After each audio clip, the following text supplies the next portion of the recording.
Cash flow statement का हमारा second class है। अभी तक पढ़े कि हम वो देखते हैं पहले, ठीक है, उसके बाद स्टार्ट करेंगे। ऐसे तो यूट्यूब पे डाल दिया था मैंने वीडियो, आप लोग रिवीजन कर लिए होगे, ठीक है। चलो देखते हैं। सबसे पहली बात की कैश एंड कैश इक्विवेलेंट में कंसीडर हम लोग इसको करते हैं।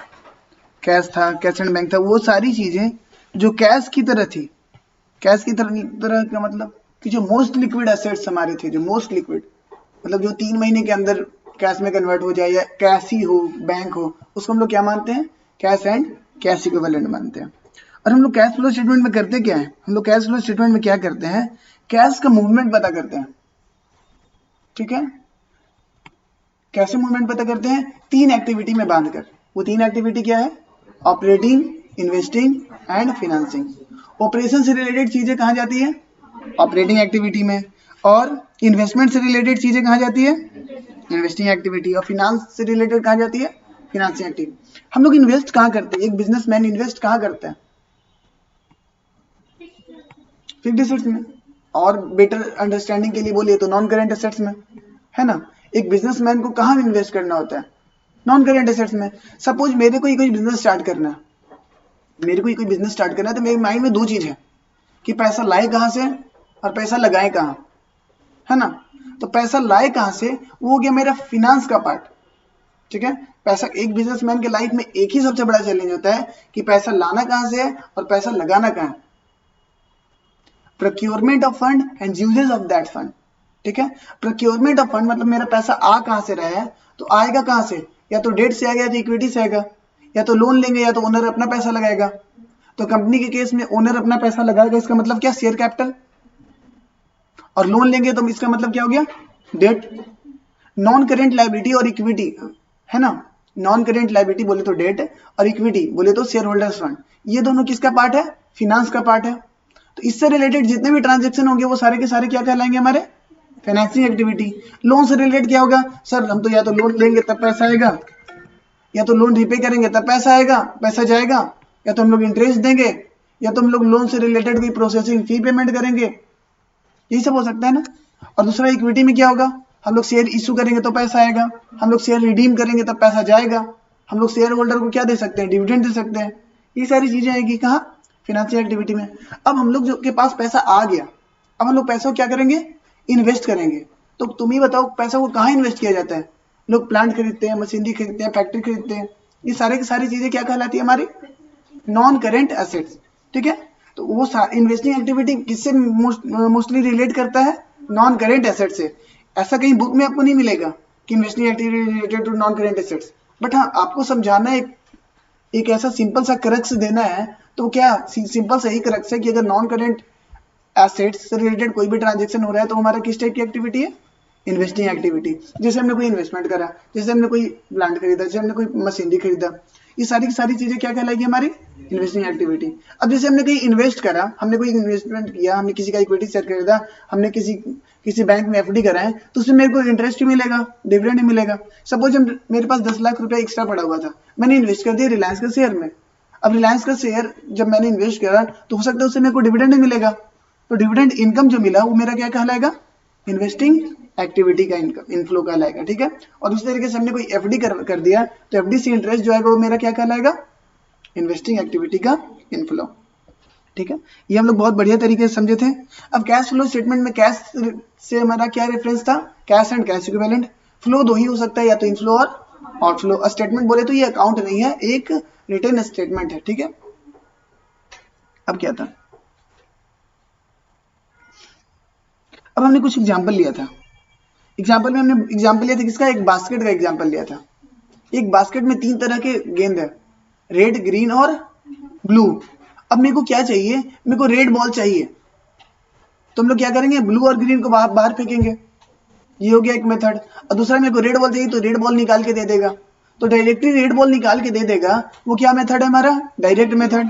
डायरेक्ट निकाल के रेड बॉल चाहिए, ये लो रेड। ये मेरा क्या, कौन सा मेथड हो गया? Direct method. और इनडायरेक्ट मेथड मतलब कि रेड चाहिए, रुक, बाकी सब बाहर फेंकते हैं। ये कौन सा मेथड हो गया? Indirect method. ये 2 मेथड किस चीज के लिए है?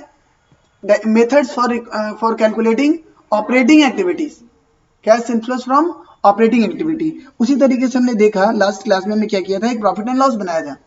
उसमें से क्या किया था हमने कि ढूंढा कि क्या क्या ढूंढा मैंने कि इन्वेस्टिंग एक्टिविटी का कौन है, फाइनेंसिंग एक्टिविटी का कौन है, और एक चीज और क्या चुना था, नॉन कैश आइटम। तो उनके इफेक्ट क्या किए थे मैंने, हटाए थे। मैं स्टार्ट कहाँ से किया था, मैंने स्टार्ट करा था net profit before tax, net profit before tax से स्टार्ट करा था और सारी की सारी चीजें मैंने हटा दी थी। सारी की सारी चीजें क्या थी, पहले नॉन कैश आइटम हटाया जैसे बैड डेट था, डेप्रिसिएशन था, प्रिलिमिनरी एक्सपेंस रिटर्न ऑफ था, फिर क्या था, इंटरेस्ट ऑन लोन, ये क्या था हमारा, इन्वेस्टिंग एक्टिविटी था, और क्या था, इन्वेस्टिंग नहीं फाइनेंसिंग था, इंटरेस्ट ऑन लोन 20,000 क्या था यहाँ पे, फाइनेंसिंग था ना, ये देखो फाइनेंसिंग था। अल्टीमेटली हम लोग किए क्या थे, करेक्ट यही था कि हम लोग प्रॉफिट एंड लॉस को उठाए थे और वो सारी एक्टिविटी जो ऑपरेटिंग के अलावा थी उसको क्या किया मैंने, निकाल के बाहर फेंक दिया। तो बाहर निकाल के लाया तो मेरा आया क्या, operating profit before working capital changes. इसके बाद मैंने पढ़ाया तो था बट आप लोग रिसीव करना बंद कर दिए थे, ठीक है ना, मेरा आउटफ्लो हो रहा था, आप लोग का इनफ्लो नहीं हो रहा था, है ना। तो मैंने बोला था कि यहाँ से हम फिर क्या करेंगे, बात समझाएंगे। तो एक एग्जाम्पल लेते हैं कि उसके बाद का हम लोग चीज कवर करेंगे। जैसे हम लोग यहाँ तक तो 100% कवर कर लिए थे। Operating profit before working capital changes, ये कहाँ से हम लोग निकाल के लाए थे, प्रॉफिट एंड लॉस से निकाल के लाए थे। प्रॉफिट एंड लॉस से क्या एडजस्ट किए थे हम लोग, वो सारे एक्टिविटीज को एडजस्ट हटाए थे जो ऑपरेटिंग के अलावा है, जैसे इन्वेस्टिंग, फाइनेंसिंग और नॉन कैश आइटम को भी, क्योंकि मेरे को क्या चाहिए, मेरे को सिर्फ कैश का हिसाब चाहिए, कैश के अलावा किसी चीज का हिसाब नहीं चाहिए। इसके बाद अगर फॉर्मूला में देखें, फॉर्मूला में क्या लिखे थे, operating profit before working capital changes के बाद का फॉर्मूला हम लोग देखेंगे, ठीक है। तो क्या कहा था मेरा operating profit before working capital changes, ये था operating before profit before working capital changes. इसके बाद दो काम किए हम लोग, इसके दो काम क्या किए हैं, करंट एसेट्स डिक्रीज हो रहा है तो हम लोग क्या कर रहे हैं, ऐड कर रहे हैं, ठीक है। और करंट लायबिलिटी इंक्रीज हो रहा है तो हम लोग क्या कर रहे हैं, ऐड। ये क्यों कर रहे हैं हम लोग ऐसा। और एक और क्या था, करंट एसेट्स इंक्रीज हो रहा है तो हम लोग क्या कर रहे हैं, माइनस। और करंट लायबिलिटी डिक्रीज हो रहा है तो हम लोग क्या कर रहे हैं, माइनस। ये क्या किए सर, मेरे को समझ में नहीं आया, मेरे तो सर घूम गया। ऐसा हुआ ना कि ये क्या चीजें हो गई अचानक से। तो यहाँ तक हम लोग का रिवीजन हो चुका है। अब उसके बाद हम लोग देखेंगे कि sir operating profit before working capital changes के बाद क्या करना है मेरे को, ठीक है। क्या इफेक्ट, किसका इफेक्ट लेना है मेरे को, वर्किंग कैपिटल का इफेक्ट लेना है। वर्किंग कैपिटल में क्या क्या आता है, current assets and current liability. तो मेरा दे दिया क्या, operating profit working capital changes मेरे को दे दिया यहाँ पे निकाल के। ये कहाँ से आया था, ये तब आया था जब प्रॉफिट एंड लॉस अकाउंट में से किसका इफेक्ट हटा दिए थे, remove effect of financing activity, investing activity and non cash item. ये तीनों का इफेक्ट हटाने के बाद मेरा क्या निकल के आया था, operating profit before working capital changes. चलो हमने लिख दिया यहाँ पे operating profit before working capital changes. Operating profit, मेरे हैंडराइटिंग पे मत जाना, बिफोर वर्किंग कैपिटल चेंजेस, ठीक है। कहां से निकाले थे ये, हम लोगों ने प्रॉफिट एंड लॉस अकाउंट में से किसका इफेक्ट हटाए थे,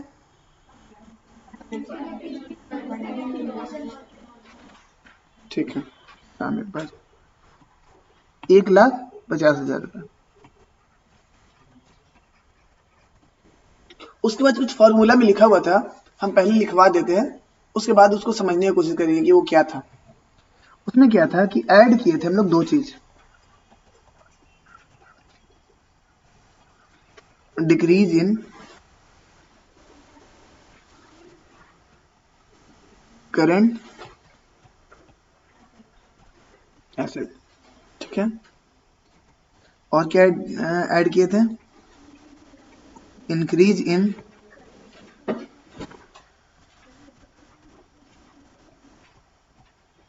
करंट लाइबिलिटी, ठीक है।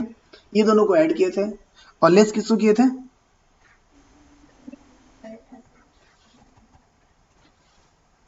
इंक्रीज इन करंट एसेट, ठीक है, और डिक्रीज इन करंट लायबिलिटी, ठीक है।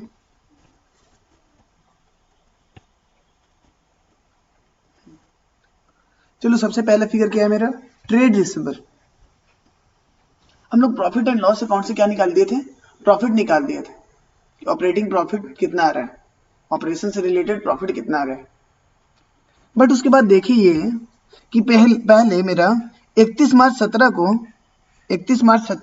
को मेरा डेटर्स कितना था, ट्रेड रिसीवेबल बोले क्या, डेटर्स कितना था 3 लाख रुपए, और 31 मार्च 18 को मेरा डेटर्स कितना था 3,36,000, ठीक है। मतलब साल भर में मेरा 36,000 का क्या बढ़ गया, डेटर्स। इसका मतलब सपोज अगर मेरा कुछ भी सेल था XYZ, सेल सपोज मेरा 10 लाख रुपए था, सेल मेरा 10 लाख रुपए था, तो सेल हम लोग करते हैं, सेल अगर हम लोग करते हैं तो मेरे को क्या मिलता है, कैश। अगर सारा का सारा कैश सेल होता तब तो ये 1.5 लाख रुपए का इनकम होता ना, ये 1.5 लाख का ऑपरेटिंग कैश इनफ्लो तब होता ना जब हम लोग 10 लाख का 10 लाख सेल करते और 10 लाख का 10 लाख आ जाता मेरे पास। लेकिन मेरे को देखने से पता चल रहा है कि 36,000 का डेटर साल भर में बढ़ गया है। इसका मतलब 10 लाख में 36,000 अभी भी नहीं रिसीव हुआ है। समझ में आ रहा है? 36,000 का मतलब क्या हुआ है, ये 1.5 लाख सपोज सेल है मेरा 10 लाख और प्रॉफिट है मेरा कितना, प्रॉफिट है मेरा 1,50,000। अब ये जिम करने की सारा का सारा क्या है, ऑपरेटिंग एक्टिविटी है। लकली मेरा प्रॉफिट एंड लॉस अकाउंट ऐसा बना जिसमें कोई भी फाइनेंसिंग, इन्वेस्टिंग और नॉन कैश आइटम है ही नहीं, ठीक है ना। तो मेरा प्रॉफिट कितना आया 1,50,000, हमने 1,50,000 लिख दिया कि भैया मेरा operating profit before working capital changes कितना है 1,50,000। फिर मेरे को बोलता है क्या कि डेटर आपका जो पहले 3 लाख था ना, अब 3,36,000 हो गया। इसका मतलब क्या हुआ कि 10 लाख में से 36,000 क्या है हमारा, ऐसा सेल है जिसका पैसा अभी तक मेरे को मिला ही नहीं, है ना। तो क्या ये 1.5 लाख रुपए जो हम लोग का प्रॉफिट निकल के आया हुआ है, क्या ये कैश प्रॉफिट है? कैश प्रॉफिट बोले तो एकदम बेचे, हाँ कैश में आ गया। 1.5 लाख में से 36,000 कहाँ है, किसके पास है, डेटर के पास है, डेटर के पास है ना। तो डेटर अगर इंक्रीज हो रहा है तो इसका मतलब क्या है कि मेरा प्रॉफिट एग्जैक्टली 1.5 लाख नहीं है, 1.5 लाख से कम है। कितना कम है, 36,000 कम है। तो करेंट एसेट, डेटर क्या है हमारा, डेटर मेरा करंट एसेट्स है, इंक्रीज हुआ है कितने से, 36,000 से। तो डेटर अगर 36,000 से इंक्रीज हुआ है तो मेरे को ऑपरेटिंग प्रॉफिट से क्या कौन निकालना है, मेरे को cash inflow from operating activity निकालना है। तो मेरे को क्या करना पड़ेगा, माइनस करना पड़ेगा। आप लोग समझ पा रहे हैं, जिस लेवल पे समझाने को वहां पे जा पा रहे हो कि बीच में सर जबरदस्ती मुंडी ही डालना पड़ रहा है, ऐसा नहीं ना। मेरे को क्या चाहिए, मेरे को 1.5 लाख का प्रॉफिट निकला हुआ है, हाँ सर 1.5 लाख का प्रॉफिट निकला हुआ है, आपको क्या करना है, मेरे को प्रॉफिट चाहिए क्या, मेरे को क्या चाहिए, कैश इनफ्लोज चाहिए। मेरे को कैश इनफ्लो चाहिए, प्रॉफिट से मतलब नहीं है कैश फ्लो स्टेटमेंट को कि आप कितना प्रॉफिट कमा के रख दिए, बात नहीं चाहिए हमको कैश प्रॉफिट, मतलब कि मेरे को नहीं चाहिए प्रॉफिट, मेरे को चाहिए कैश इनफ्लो कितना हुआ भाई। सीधा सीधी ये बता कि अब तेरा ऑपरेटिंग एक्टिविटी से कैश कितना मिला है, प्रॉफिट वॉफिट बाद में समझियो, बता कैश कितना जनरेट किया तूने ऑपरेटिंग प्रॉफिट से। 1,14,000 कैसे निकाले, माइनस करके। आपने डेटर बढ़ाया है ना, और प्रॉफिट क्या कर दिए, घटाए। तो इंक्रीज इन डेटर्स को हमने क्या किया, इसको काम लिख दिया हम लोग, increase in trade receivable. Trade receivable क्या होता है मेरा, करंट एसेट्स है। तो आपने समझा कि करंट एसेट्स बढ़ने से हम लोग प्रॉफिट को क्यों घटाएं, कितना से घटाएं हमने, क्लोजिंग माइनस ओपनिंग। घटाया किससे, इंक्रीज कैसे पता चलेगा, क्लोजिंग माइनस ओपनिंग, इसी को बोलेंगे ना इंक्रीज हुआ। 3,36,000 हो गया 3 लाख से, तो कितना इंक्रीज हुआ 36,000। तो 36,000 को हमने क्या कैसे लिखा, माइनस में 36,000। उसके बाद क्या है, उसके बाद बोले इन्वेंट्री, क्या हुआ 2 लाख से क्या हो गया 1,80,000 हो गया। इन्वेंट्री क्या हो रहा है, डिक्रीज हो रहा है। एक बात बताओ,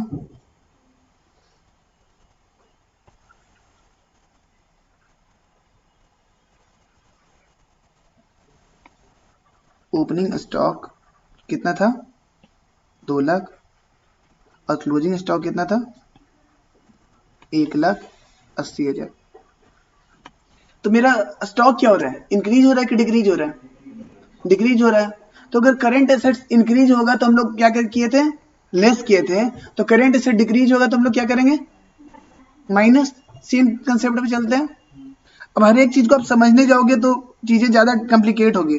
एक चीज समझे उसी से कोशिश करो आप सारे की सारी चीजों को समझने का। तो हमने इंक्रीज हुआ था मेरा करंट एसेट्स, तो हमने क्या किया था माइनस। अब तो करंट एसेट्स क्या हो रहा है मेरा डिक्रीज, तो क्या करेंगे प्लस डिक्रीज इन इन्वेंट्री। क्या हुआ, ओपनिंग माइनस क्लोजिंग करो, सॉरी क्लोजिंग माइनस ओपनिंग ना, डिक्रीज में तो ओपनिंग माइनस क्लोजिंग करना, कुछ भी करो। कितना कितना डिक्रीज हुआ बताओ ना, 20,000। कैसे निकाले, opening minus closing. Increase decrease आपको ओपनिंग माइनस क्लोजिंग बताने की जरूरत नहीं है, आप खुद ही बता दोगे कि इंक्रीज हो रहा है कि डिक्रीज हो रहा है। ये सब फॉर्मूला का हर एक चीज में जरूरत नहीं है। कितना डिक्रीज हुआ आप ये बताओ 20,000। तो 20,000 को हमको क्या करना होगा, ऐड करना होगा। उसके बाद क्या है, उसके बाद प्रीपेड एक्सपेंसेस। प्रीपेड एक्सपेंसेस मेरा क्या है, करंट एसेट्स। इंक्रीज होगा तो क्या करेंगे माइनस। अभी हमने सीखा था, किससे सीखा, डेटर्स के थ्रू सीखा। Increase in prepaid expense.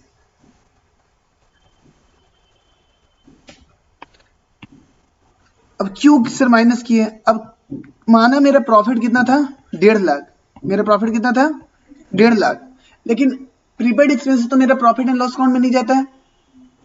तो हम ऑलरेडी ज्यादा खर्च करके रख चुके हैं, और है तो ये ऑपरेटिंग का है आइटम।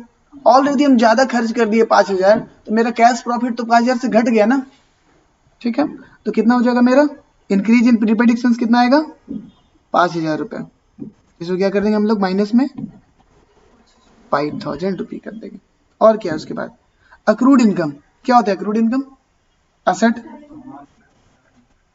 हाँ करंट एसेट कमाए हैं लेकिन मिला नहीं है, घट रहा है। तो घटने पे करंट एसेट घटेगा तो क्या करेंगे हम लोग ऐड कर देंगे, डिक्रीज इन अक्रूड इनकम। कितना 2,000। और बताओ ट्रेड पेबल क्या है मेरा, करंट लायबिलिटी कितना 1 लाख से बढ़ के हो गया 1,40,000। इसको समझने की कोशिश करते हैं, इसको मिटाते हैं, थोड़ा सा साफ करते हैं। मेरा परचेज कितना था, सपोज मेरा परचेज था 5 लाख रुपया, मेरा परचेज था 5 लाख रुपया, और मेरा इनकम कितना था 1,50,000 था ना, 1,50,000 मेरा प्रॉफिट था, मेरा परचेज कितना था 5 लाख रुपया।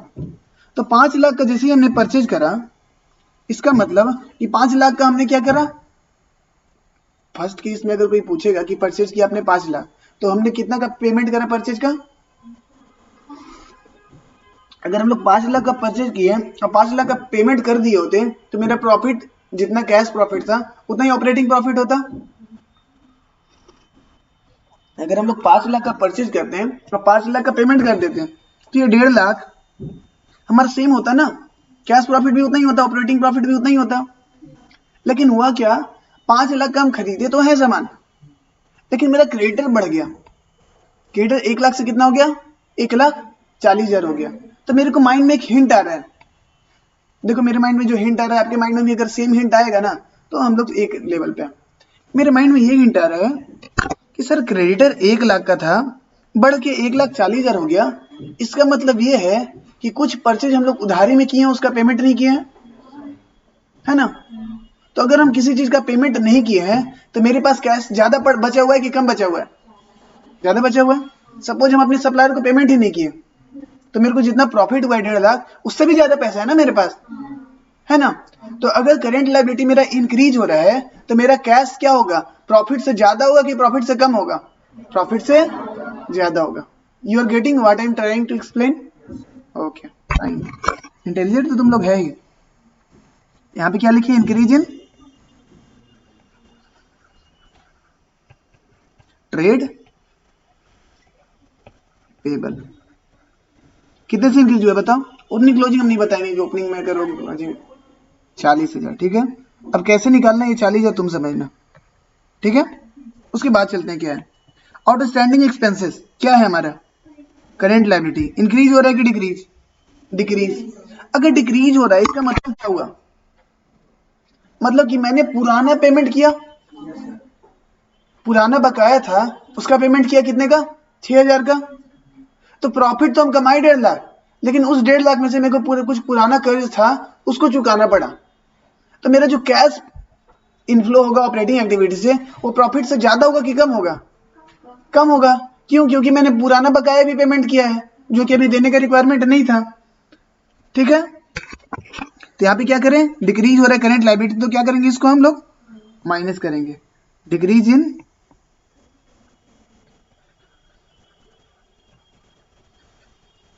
आउटस्टैंडिंग एक्सपेंसेस लिखेंगे ना।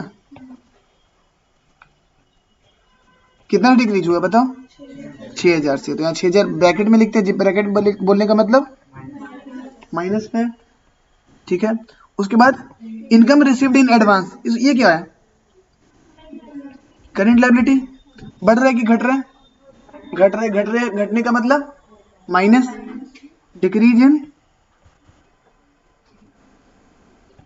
Income received in advance. उतना हम नहीं लिखेंगे, उतना तुम लोग लिखना, कितना, 2,000 ना, 2,000 1,000 है, 1,000 है, तो तुम लोग ना गलत लिखवा देते हैं, 1,000 बोल रहा था।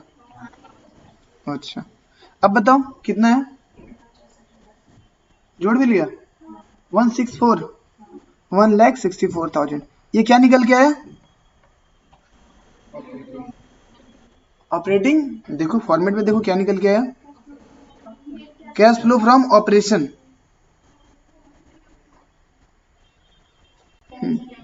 Cash generated from operation. इसके बाद क्या माइनस करना है, टैक्स।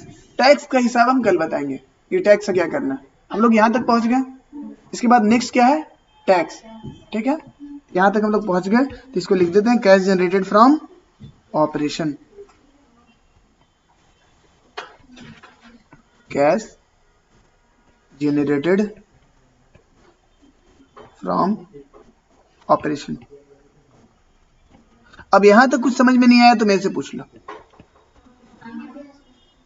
आगे समझ में, ऐसा कैसे, कोई नहीं